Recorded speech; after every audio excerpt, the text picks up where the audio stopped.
This is Reality Dispatch, written by Jim Minns.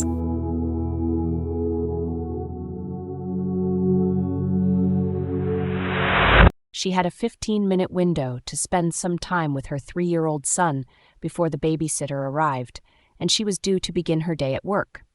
She sat down with him on his favorite rug, one she had held over from his older son, now 5, and attending his first year in kindergarten. He poured out his toy basket onto the rug for them both to enjoy. She felt his sense of excitement at her sharing the playtime. Usually, she spent her mornings running from room to room, a piece of toast in her mouth, a jacket half on, a belt flailing from side to side as she scrambled to get Tommy into his school uniform. Not today. "You hold this one, Mommy," said Alec. His bubble voice warmed her chest as he spoke. She did as she was told. It was a magnetic tile, acrylic yellow. He held one that was red. He rested his on the mat and asked her to do the same. He then removed hers from her hand and laid it down 2 centimeters away from his. "Look, Mommy." "Magic," he said. The tiles lay side by side, not moving.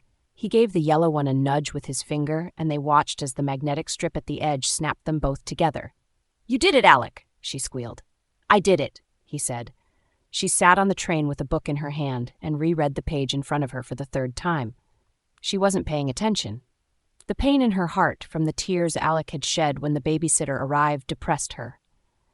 She felt miserable all morning, and the feeling wouldn't subside until she returned home that evening.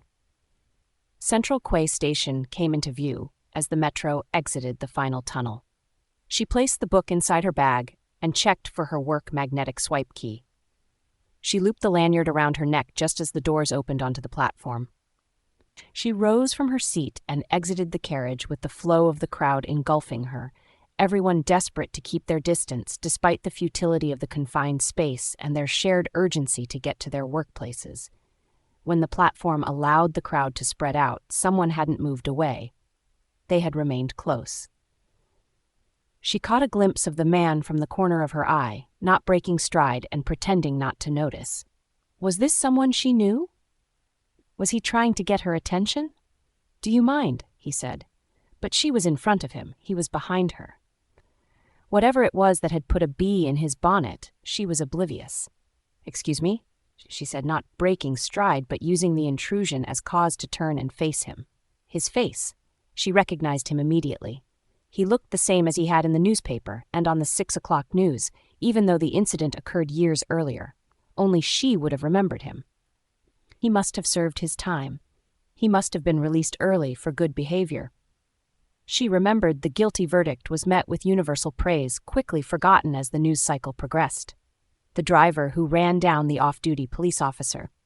Found guilty. She remembered his face because he got caught. Now, it appeared he had paid for his crime, whereas she had yet to pay a cent. On the contrary, her life had blossomed in the intervening years since her own incident. Every day was a gift, lived on a borrowed fortune that she believed she would one day have to repay. The only question that remained was when that day would arrive. "Can you step back, please?" he asked. More of a demand.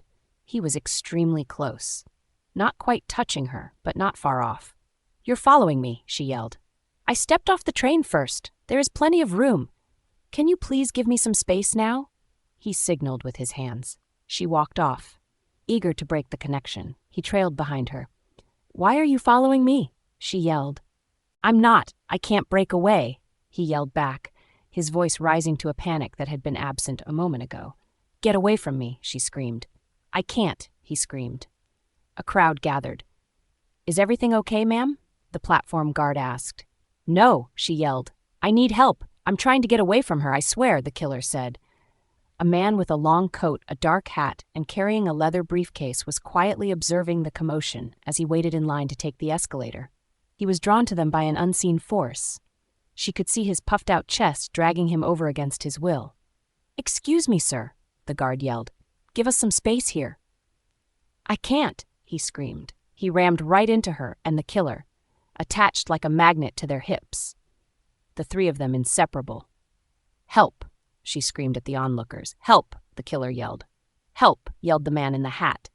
4 officers arrived on the platform within 10 minutes of the commotion. The screaming had died down. and those struggling to free themselves from one another had settled into their inconvenience on the belief that it would be short-lived. The man in the hat had attempted to get them to work together to separate. "Put your hand on my shoulder, I'll put my hand on yours, and we push on 3, he instructed. The killer obliged, and they heaved and shoved and pushed on the 3rd count. All to no avail. Their hips remained aligned and pressed. "Okay, what's the issue?" asked the first officer as he removed a notebook from his satchel and was drawn to them immediately, his waist glued between the man in the hat and Abigail.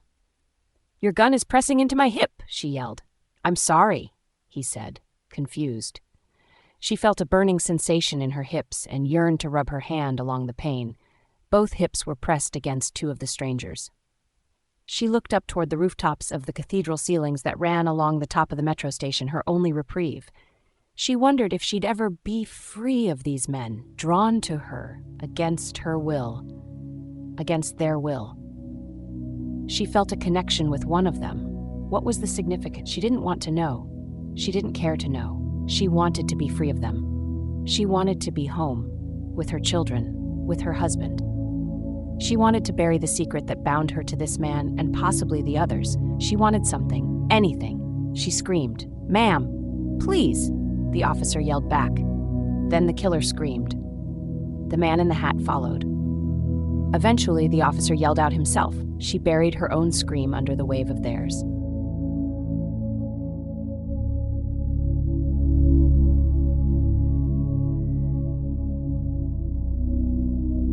For more stories of fact-based fiction, head to jimmins.substack.com.